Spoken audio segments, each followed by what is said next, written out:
Welcome to the Austin School of Furniture podcast, brought to you by, well, the Austin School of Furniture.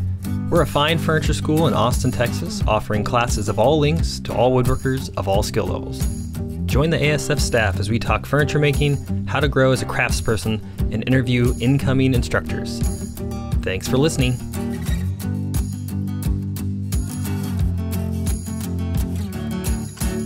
All right. Hello, everybody, and welcome to the Austin School of Furniture podcast. This is episode 4. I'm Austin Waldo, and today I am interviewing Barry Dima. Hey, everyone. Can I start off with a question? Sure. Is the school named after the town or after you? So that is written in my last will and testament, and I can't reveal it to the public. I'm just putting this together. I'm like, oh, what a coincidence. And you said Austin School of Furniture. I was like, wait a second. Is this some like layers of a joke? It's a very common question, but I can't reveal that. That is sorry, it's a very obnoxious question, I imagine, at this point. I'm like, my apologies. Most of those questions revolve around, are you from Austin? Are you named after the city? That you hate your parents? It's like, you know, there are other states that I could be from. And still hate my parents. Well, true. Yeah. I don't, mom, dad. But I'm from Kansas, and my name is not related to the city. Cool. Yeah. Well, so tell us a little about yourself and why you're here. Typically, we're interviewing teachers that are here teaching, but you're not here for teaching. No, I don't have those chops yet. So I work at Fine Woodworking Magazine, and I'm here shooting an article with Amanda Russell. She made this really pretty beach easel with some cool joinery and joinery techniques. And so we're taking up the back space, the machine shop, and making that. Yeah, it's fun. That's great. Yeah, Amanda is a teacher, an assistant, a shop manager, has been with the school for a long time, been doing a little bit of everything for several years, and uses our shop from time to time. So it worked out great for her to use the shop and for you to come check out the school and film with her. Oh, I was thrilled when I walked back there. It was like a ton of space, a ton of tools. So I have, as far as photography goes, I'm very spoiled. So got room to spread out. Exactly. I appreciate it. Not working in the dark corners of a garage shop. Yeah. Oh man, the dankest garage shops. So is there in your mind a mental list that you've made of the best shops you've been to? Does that list exist anywhere? Yeah. Some of them are like ease. So schools are very easy because a million outlets, like I trip over outlets, which is great. Tons of room. The machines are nice and big and not like jammed into corners, so I can get good angles. But then there are spots like Andrew Hunter. He was just here. Andrew Hunter has, people have magic windows. Andrew Hunter has a magic window. So does Peter. Well, Peter Follansbee has like 12 windows. So that's kind of cheating. Garrett Hack's shop is out of a storybook. And like him sitting near his big stove heater thing, it feels like you died and went to woodworking heaven. And like, this is the gates. It's Garrett Hack at his stove. Yeah. Yeah, I think that's the dream shop. So maybe we'll just start cutting windows in the side of our warehouse and please do. Yeah. Get some sun in here. We've got 2 garage doors that if we open up, we can get some evening sun. It's not quite the same. But you have air conditioning. We I feel do. Like that's big. If you are a woodworker in Texas, it's a luxury for sure. And most shops don't. You just deal with it. Yeah. But as a school, with our students kind of being like our clients, we want them to be as comfortable as possible. And the amount of times that I would immediately have to scrub down cast iron because people are just dripping sweat onto the cast iron, I mean, every day. And so the previous school was upstairs in an unconditioned warehouse.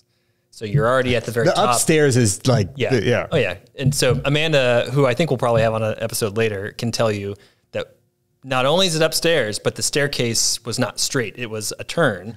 So you would be carrying boards and plywood upstairs in the heat.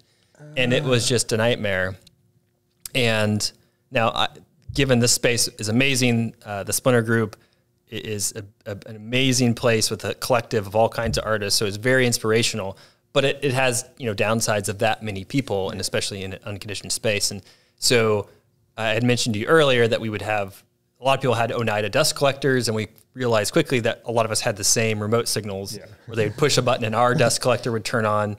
So that wasn't too big of a deal. The only major issue we had was we had fans in our space to move the air around, and I had wired them up with little radio frequency remotes.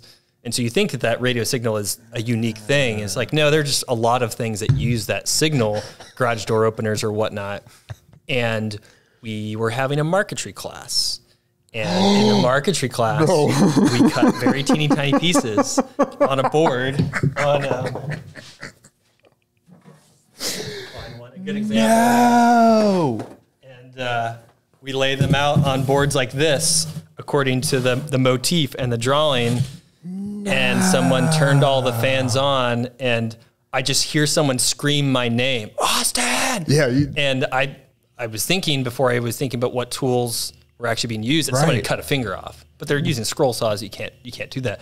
And I come out, everybody's laying on their benches, protecting their pieces as these fans turned on.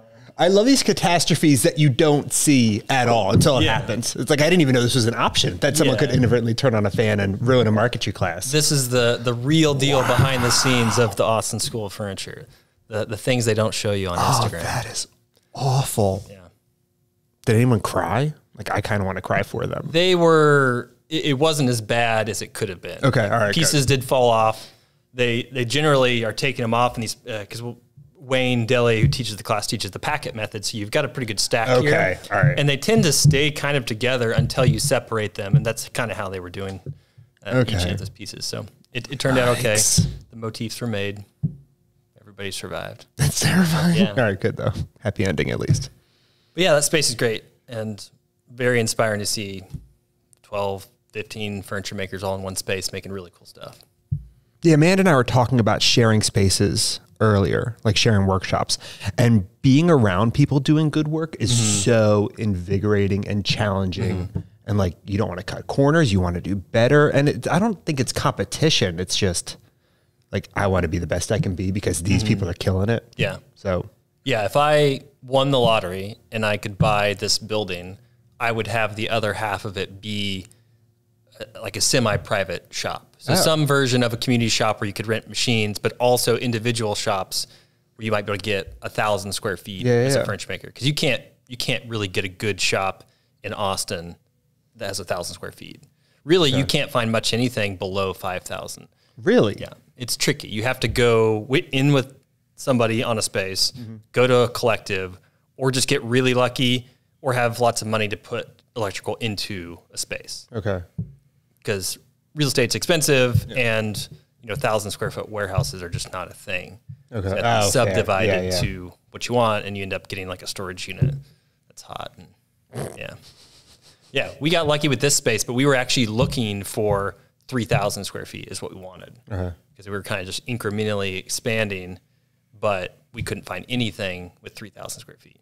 I mean, this is a great space. You got the nice little storefront, the bench room, like a bench room separate from machine room is just critical. It's nice. You've got some, it's nice. some Not critical, separation. thank you. Yeah, you can definitely have it all in one space, but when you're doing hand tool work, you generally want it to be a little bit quieter, less dusty, and that definitely helps. Right on. Yeah, we like it. And it makes, I don't know, makes shooting really good. But these are like photographer problems. This is not, I don't know, I guess it helps with classes too. Sure. Yeah. We take a lot of photos of our classes, so. Oh, true. Yeah. It doesn't hurt. Right on. Yeah, getting Phil to smile while he's teaching, though, that is a problem. Wait, is he like a really somber? No, he is extremely energetic and charismatic and smiles all the time, but the second he starts talking, he frowns. Really? Yeah. But then it's like stops, and he's smiling, telling jokes, and then he starts talking, and then... No. Does he like go into teacher mode? Is that like, does his whole comportment change? No, he's pretty Phil all the time. He's really good at being Phil, and it's just consistent. Yeah. But it was something that we worked on his YouTube videos when we first met. That was kind of how our relationship got started, was helping him with his YouTube channel. And it was way worse back then. He just wasn't smiling at all. And then I'd say, okay, Phil, that was great, but you look miserable. Yeah. But while he was talking to me, everything was fine. Yeah. So it's like, I'm just going to turn the camera off. Beep. And then, okay, tell me what you were doing, Phil. And then he'd do a great job. And we just, oh, by the way, I was recording that. Oh, wow. That's pretty good. Yeah, we started off, and you'll actually get a kick out of this. So I've told this story lots of times, but I didn't like Phil when I first met him. Easy. Right. Yeah. And the reason is because I was angry that he never could remember my name. What? And I had met him kept calling you Kansas 6-7 times. He kept calling me Matt. No. And you know where this is going? Yeah. And it wasn't actually that he didn't remember my name. He was pretending to call me Matt Kinney without giving me context that he was calling me Matt Kinney because we looked together, the same. Yeah. You know, because being bald with glasses and a beard is a very unique thing. Oh man, there's definitely nobody else in the entire world that looks like that besides Austin Waldo and Matt Kinney. That's incredible. I like that he just decided I'm going to bust this dude's chops, not tell him that. I didn't think Phil had it in him. He seems like a really nice guy, but just to be like, no, I'm going to rib this dude. Yeah, he's ornery like that, but in a dry English humor. Oh, true. Yeah, Monty Python. I think Americans want you to think that they're funny, so they explain the humor a little bit more. Yeah. I'm not going to tell this guy. You got to come to me. Yeah. But once he finally explained that, I was like, oh, well, now I'm insulted instead of angry. But I feel no better. No, just kidding. Matt was just on the podcast. He's great. Oh, that's fantastic. Yeah. Phil's a great guy. He is. I'm bummed he and I didn't get to work together. Yeah. Because he's really smart and he's like so capable. And going out and photographing those people is the coolest part of the job. Is it feels like a very disorganized graduate school program. Okay. And it's disorganized because you might do like table saw setup and then inlay and then federal banding and then making like a curved door cupboard thing. And so there's very little cohesion, at least in the beginning. But going around to all these fantastic makers and watching them work, and like normally people pay $1,000 plus for this. Like, no, I get paid to come to you and I get to ask you all the questions that I want. And I get health insurance. Like it's a very unfair gig, but Phil's one of those brains that I wish I got to pick on a photo shoot because he just seems brilliant. And do you feel like you have become a better furniture maker just by osmosis of absorbing all these techniques and what you're seeing? Some of it is that like that wanting to be better because you're around really good people. Like, and this is very shallow and childish, but like I'm on Instagram and like Steve Latta follows me. I don't want to post garbage and Steve Latta see it, you know, like I'd rather go die. I'd rather like crawl under a rock and no one ever see me again. So there's that of just like these good people are seeing your work and they do good work. And like, they're not actively showing me how to work well, but like I'm there, I get a really front row experience of it. And so it's made me want to just do better work, but also smarter work. So a lot of time, like I think it's very easy to dive into something and like, I know I'll figure it out. Like I know I'll get there, but some of the, not the trip, some of the excitement anymore, the satisfaction is doing something intelligently, at least with the tools that I have at hand. Yeah. So it's kind of a, like, it's coming from an artsy angle, from a craftsmanship angle, from a, I don't know, hacking, where kind of like I want to do this as well as I can, both in like design and final finish or whatever and aesthetics, but also I want to do it intelligently. Yeah. Cause I think we describe furniture making often as just a bunch of problem solving. Yeah. And, you know, you start off making stuff from plans where it's pretty, you know, prescribed what you're doing. And eventually you start to design your own and then you really have to problem solve. If you only know one type of solution on a particular tool, you can only really design and make a certain amount of things. But if you have seen, even if you haven't done it, but if you've seen 8 people use this particular machine in this particular way, you now have those in your toolbox that you can pick and choose from of how to solve a problem. And I think that's where I always say, whatever your ability is to take classes, read books, watch videos, read magazines, whatever, just absorb as much content, good content as you can. I do think I'll say that with a, you know, asterisk here, that you have to have some level of skill to be able to discern what is the good stuff and the bad stuff, but I wish I knew a good way to translate that. Because I have like friends and family who are getting into woodworking or a little bit past beginner. Like, check out this video. And you see that person use a jointer. You're like, why is your hand trailing off the back end of like the 1/2-inch board? Or like, why is that on the table saw? Like it's a mix of safety and just, those are 3 steps when it could be 1. And the 3 steps instead of 1, I think, is farther down the road and maybe snobby. I don't know. But the safety thing, as far as good content goes, is really alarming because there's just some garbage out there. Yeah. Gotta be careful. Yeah. But there's just so much that you can dive into. It's almost like you should pick a couple good channels that you know are high level, and then anything that they put out. Yeah. Mostly anything they put out. Yeah. Yeah. The trustworthy people who've been around forever. Like Mark Spagnola he's so prolific, you know, and he's been doing it for decades. He's, when YouTube was just black and white, like they didn't even have color videos. No sound. You just put up cards like table saw, you know, like the talkies. Really Yep. I can see that. No, that wasn't that long ago, but he was there at the beginning for sure.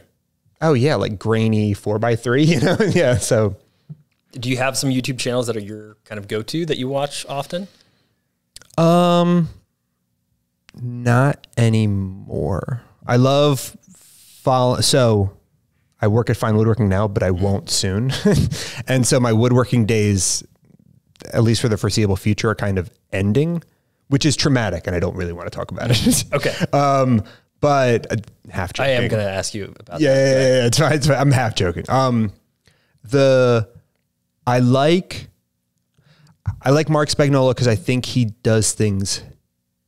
This is rather patronizing because he's much better than I am, but like intelligently. Like I really like your processes and how you get things done, because I feel like he does the problem solving before he gets to the tool, which I really appreciate, because problem solving at the tool is, I mean, we all do it. Like, you know, you don't think ahead that much, but I feel like he comes in really well prepared to deliver a wonderful product for the viewer. Peter Follansbee, who I'm just a sucker for, like his aesthetics. And Mike Farrington is fun to watch. I have also shot with him. He's a great guy. But that mix of like commercial level pro who does built-ins and has huge tools and needs efficiency, I like that angle. So even when he does something like small and like a piece of furniture, I feel like he approaches it from a pro angle. And I like that kind of novelty. Yeah. But I just got to cringe, chill up my spine. Most of the content I consume is Fine Woodworking, you know, like our videos, our YouTube. Yeah. And I think part of it is like watching family videos, you know, it's not just like, I'm not just there for the education. It's like, oh, Ben filmed that, you know, or like, oh, there's Mikey Pekovich. I didn't actually call him Mikey Pekovich, but there's Mr. Bossman Pekovich. And so that I appreciate. Okay. Yeah. Nice. Yeah. That's good. Well, you said you didn't want to talk about it, but I'm going to ask just because I did a very similar thing, and I also didn't woodwork for 4 years. So get out. I taught English in South Korea for about 4 years and saw lots of woodworking and furniture, but really myself didn't do much at all for 4 years, but got really into art and design. And I think I drew a lot of furniture that when I got back, I was itchy and ready to go. So I'm moving to Vietnam to teach English. And I know there's woodworking and furniture making there. How accessible it is to someone who doesn't speak the language and it's a foreigner, like, I don't think I'm going to have that much access to it.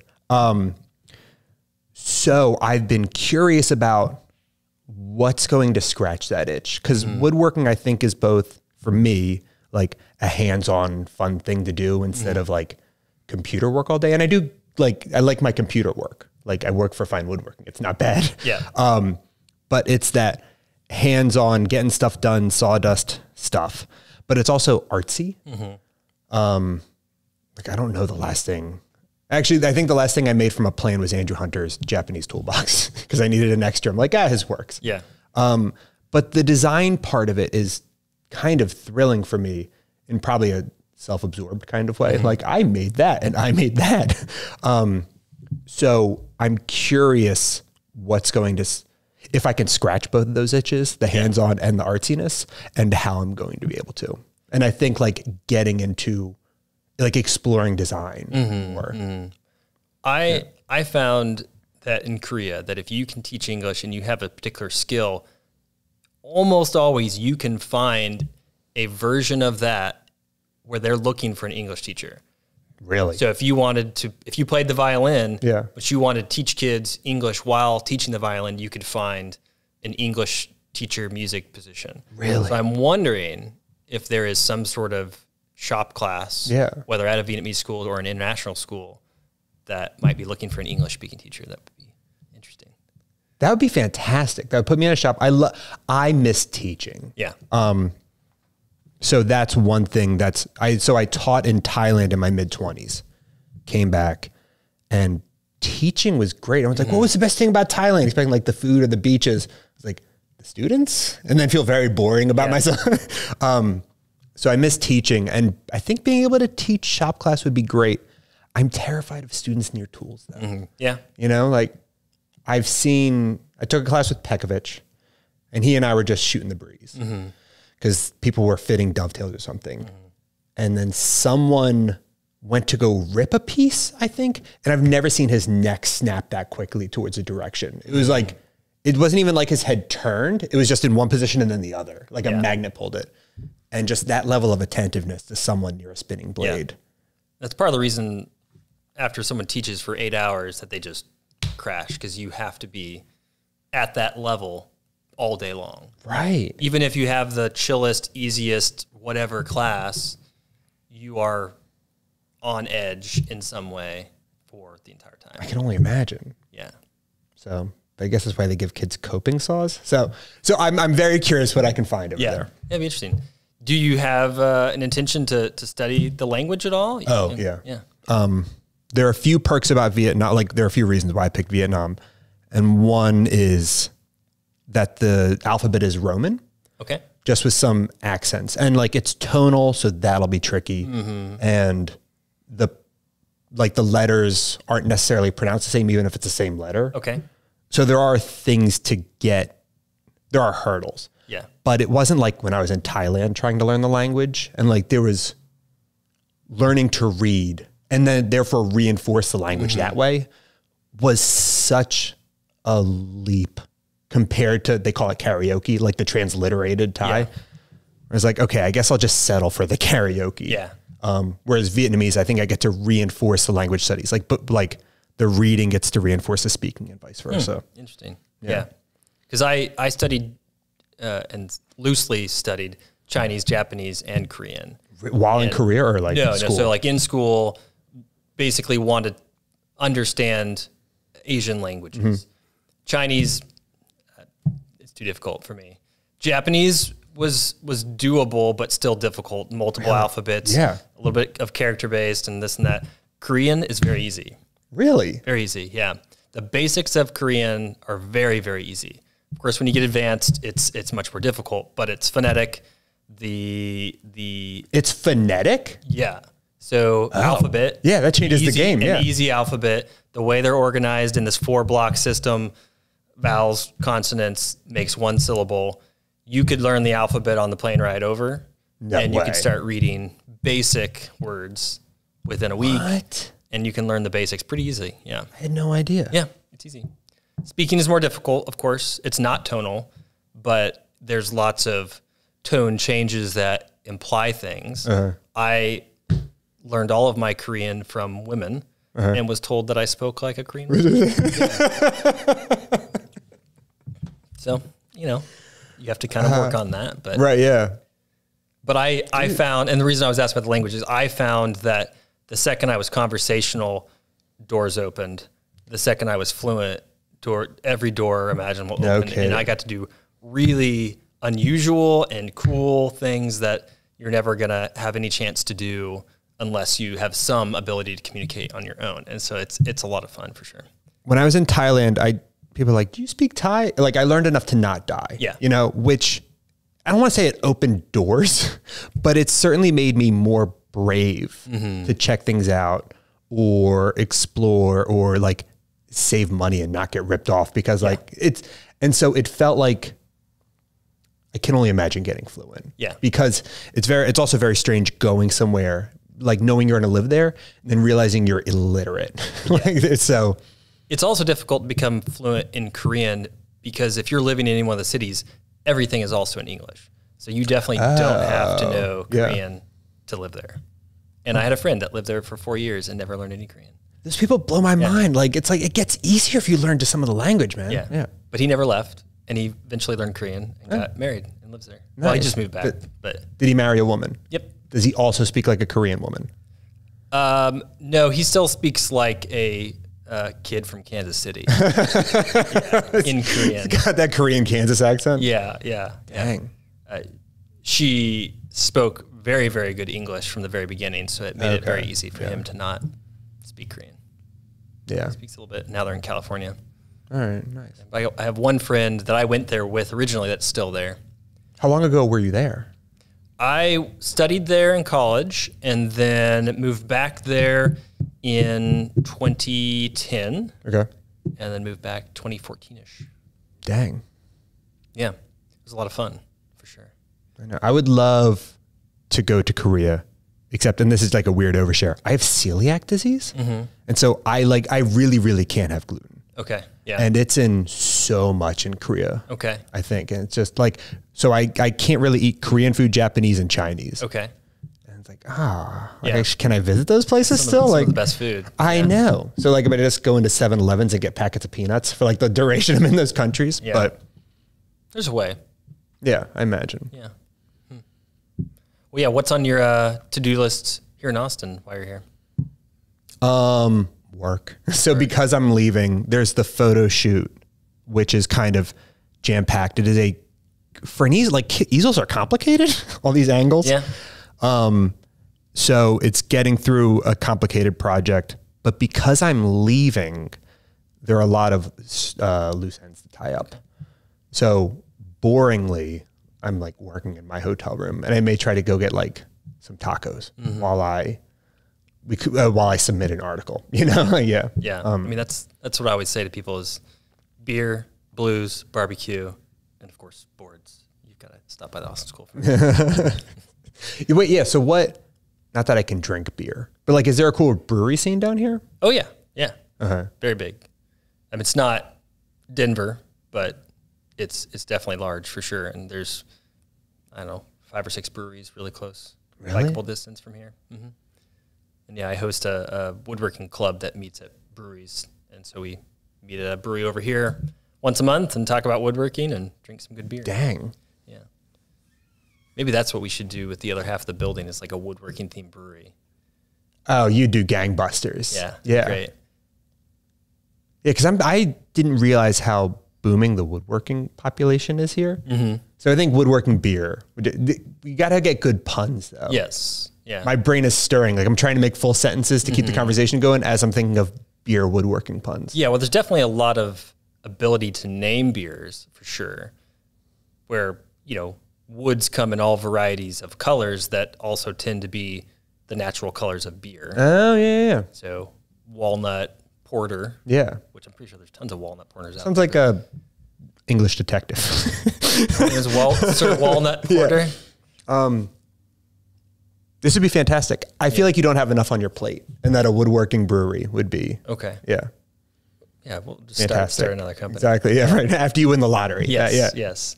I feel like we should have a bloopers reel after this of just like a speed round of naming. I'm struggling so hard to come up with these puns. Yeah.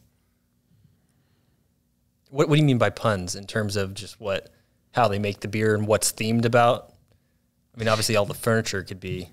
Oh, I was going wood species and like joinery, but yeah. Yeah. Yeah, man, I'm getting nothing, and I feel very upset with myself. Yeah, like a saison settee. See, I don't drink beer. I think that's what getting me. Like, you went back to like Pilsner, like celiac has ruined me. Pine Pilsner, Yeah. Oh, it's true. Just hit the alliteration. Yeah. I like that. All right. Coming 2023 is the Austin School of Furniture Brewery. Yeah. Drink beers, use power tools. Don't do that. Don't do that. After the class, we do like beverages, but we obviously keep them very separate of Yeah, the yeah. school. In November, I believe, Eric Curtis is coming down Oh, to do sweet. a whiskey cabinet class. His whiskey cabinet's beautiful. Yes. Yeah. And we're upping the game by partnering with a local urban whiskey distillery still. And they're going to give us a barrel. I believe it's empty, but we'll see. A barrel to use the parts of the oak in the cabinets. And then they're going to give everybody a bottle, and we're going to design it around the bottle. And then we get a private whiskey tasting. This is in November? I think so. Yeah. I think we haven't posted it yet because we're still working on the design, but I had planned to come back and visit family in December. okay. I might come back in November for the class I instead. might also be taking the class. Oh, man. Just because I need a bottle of whiskey. I'm out right now. So This seems like the straightest path toward a bottle of whiskey. it should be a lot of fun. And so he's working on the design of the cabinet, so we'll post that soon. Yeah. Right on. Well, hopefully we'll see you back. Yeah, please have me. Yeah. Well, thank you so much for stopping by, and hopefully don't stay a stranger whenever you're back in Austin, back in the United States. Swing on by. I'll be back, and I'll finally have puns. Yes. Write them down. Keep them in a little notebook. Oh, Austin's going to love this. Right on. Thank you, dude. All right. Well, where do people find you if they want to reach out and if they want to follow you on Instagram? They can follow me on your new Instagram. adventures in Vietnam. I don't know how woodworking based it's going to be, but it's on Instagram, BNMD_IG. Okay. So that's the initials for my full name, Barry Nemcoff Maximus Dima _IG. Okay. Yeah. Great. Give them a follow. And as always, keep watching the rest of our videos. If you're interested in classes, check out the AustinSchoolOfFurniture.com. Until next time, thanks so much. Thanks, everyone. Bye-bye.